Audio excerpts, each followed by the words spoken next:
မိန်းကလေးတယောက်ဖြစ်ပေမဲ့ယောက်ျားရဲ့မကြီးတွေတောင်အားကြရလောက်တဲ့အထိတတိပြောင်မြောက်ပြီးကျိုးဝိုင်းနဲ့ရောက်ရင်အနောက်ကိုတလန်းမှမစုတ်တန်းတိုက်စစ်စင်ထိုးတက်တဲ့မြမကုံဆောင်မျိုးသမီးရိုးရာလက်ဝဲနဲ့မွေထိုင်းချန်ပီယံဘရိုနီကာပဲဖြစ်ပါတယ်။သူမကိုမြန်မာနိုင်ငံကရင်ပြည်နယ်ကြာအင်းစိတ်ကြီးမြို့နယ်ကော့ကရိတ်ကျေးရွာလေးမှာမွေးဖွားခဲ့ပြီးချစ်စရာကောင်းတဲ့ကရင်တိုင်းရင်းသူလေးတူဖြစ်ပါတယ်။ဘရိုနီကာရဲ့ငယ်ဘဝဟာတခြားသောနယ်ကကလေးငယ်တွေလိုပဲရိုးရှင်းလှပခဲ့တယ်လို့တစ်ဖက်မှာလည်းဘဝကိုရုန်းကန်လှုပ်ရှားခဲ့ရတာတွေရှိခဲ့ပါတယ်။ငယ်စဉ်ကတည်းကအားကစားကိုထူးထူးခြားခြားဝါသနာပါခဲ့တဲ့သူမဟာမိသားစုရဲ့စာဝတ်နေရေးကိုတစ်ဖက်တစ်လမ်းကထောက်ပံ့နိုင်ဖို့ရဲ့မိမိရဲ့ရင်ထဲကဝါသနာကိုအကောင့်ထဲပေါ်ဖို့ရဲ့အတွက်အလွန်ခက်ခဲကြမ်းတမ်းပြီးမိန်းကလေးတွေအတွက်အန္တရာယ်များလာတဲ့မြမရိုးရာလက်ဝဲလောကထဲကိုခြေစုံပြည့်ဝင်ရောက်ခဲ့ပါတယ်။ရိုးရာလက်ဝဲလောကကိုစတင်ခြေချတဲ့အစောပိုင်းကာလတွေမှာတော့ဘရိုနီကာဟာတာမန်ရိုးရာစိန်ခေါ်ပွဲတွေနယ်ပွဲတွေမှာပဲအတွေ့အကြုံယူထိုးတက်ခဲ့ရတာပါဒါပေမဲ့သူမရဲ့ထူးခြားချက်ကတော့ကျိုးဝိုင်းနဲ့ရောက်သွားပြီဆိုရင်ဘယ်ပြိုင်ဘက်ကိုမဆိုအကြောက်လန့်မရှိပဲမျက်မှောင်ကုပ်ပြီးဆွဲနာပဲကြီးကြီးနဲ့အလဲထိုးဖို့ပဲစူးစမ်းတတ်တဲ့အချက်ဖြစ်ပါတယ်သူမရဲ့ပြင်းထန်လာတဲ့လက်သီးချက်တွေပြီးတော့ပရိသတ်ကိုဆွဲဆောင်နိုင်တဲ့ထိုးတက်ပုံစတိုင်းတွေကြောင့်ပြည်တွင်းကလက်ဝဲဝါသနာရှင်တွေကြားမှာသူမရဲ့နာမည်ဟာတဖြည်းဖြည်းရှ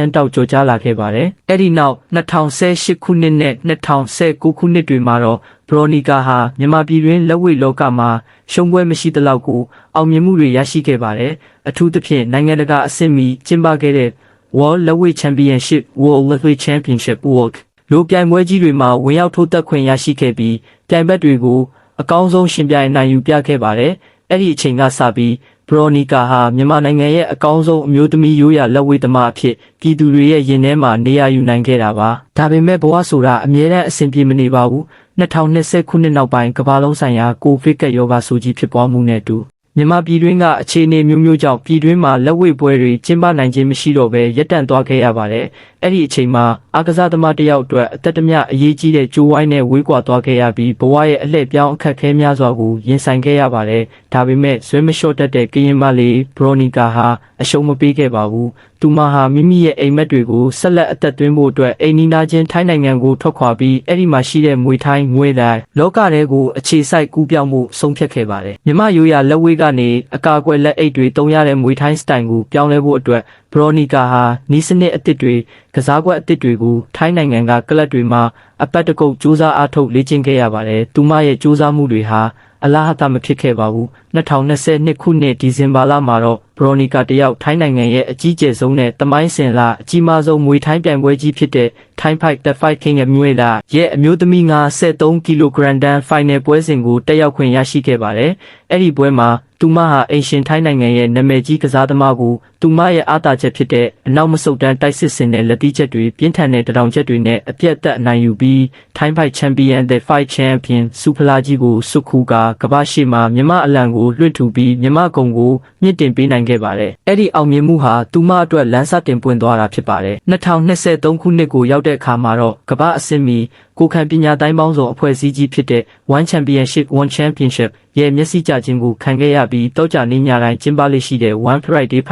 Friday Fights ပြိုင်ပွဲကြီးမှာပါဝင်ရှင်ပြိုင်ခွင့်ရရှိခဲ့ပါတယ်ဒီပြိုင်ပွဲကြီးဟာတစ်ကမ္ဘာလုံးကအကောင်းဆုံးကိုခံပညာရှင်တွေလာရောက်ရှင်ပြိုင်တဲ့နေရာဖြစ်တဲ့အတွက်ဘရိုနီကာအတွက်တော့ပိုပြီးကြီးမားတဲ့စိန်ခေါ်မှုကြီးဖြစ်ခဲ့ပါတယ်ဒါပေမဲ့လည်းသူမဟာကျိုးဝိုင်းနဲ့ဝင်လာတိုင်းနိုင်ငံတကာကနာမည်ကြီးကစားသမားတွေကိုရင်ဆိုင်ရာမှာကြောက်ရွံ့ခြင်းမရှိပဲသူမရဲ့ထူးခြားတဲ့မွေပေါက်လို့ခေါ်တဲ့အဆက်မပြတ်တိုက်စစ်ဆင်တဲ့ပုံစံနဲ့ပဲပရိသတ်တွေကိုဖျော်ဖြေခဲ့ပြီးနိုင်ပွဲတွေအလီလီရယူပေးနိုင်ခဲ့ပါတယ်လက်ရှိ2026ခုနှစ်အထိတိုင်အောင်ဘရိုနီကာဟာထိုင်းနိုင်ငံဘန်ကောက်မြို့ကနာမည်ကြီးကလပ်တစ်ခုဖြစ်တဲ့ဗမော်တမွေထိုင်းဘန်ဂတ်ငွေတဲ့အသင်းမှာအခြေစိုက်ပြီးပြင်းထန်တဲ့လေ့ကျင့်ခန်းတွေကိုနေ့စဉ်နဲ့အမျှပြုလုပ်နေစေဖြစ်ပါတယ်။သူမဟာ One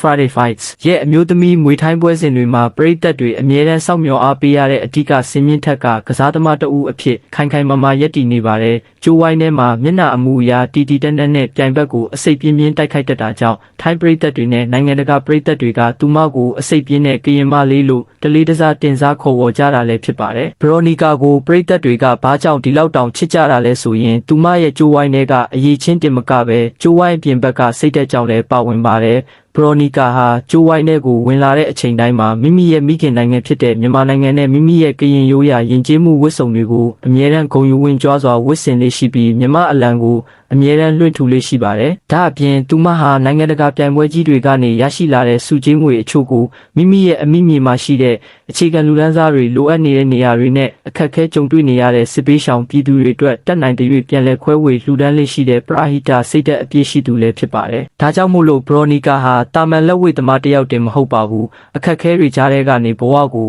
အရှုံးမပေးဘဲကိုယ့်ရဲ့ကြိုးစားအားထုတ်မှုဆွဲလုံးလာတွေနဲ့နိုင်ငံတကာအဆင့်အထိတက်လန်းပြသွားခဲ့တဲ့မြမမျိုးသမီးထုရဲ့ပြိုင်ဘက်ကင်းအိုင်ကွန်အိုင်ကန်တူဖြစ်တယ်လို့ပြည်သူတွေရဲ့ရင်ထဲကတကယ်သူရဲ့ကောင်းတူလည်းဖြစ်ပါတယ်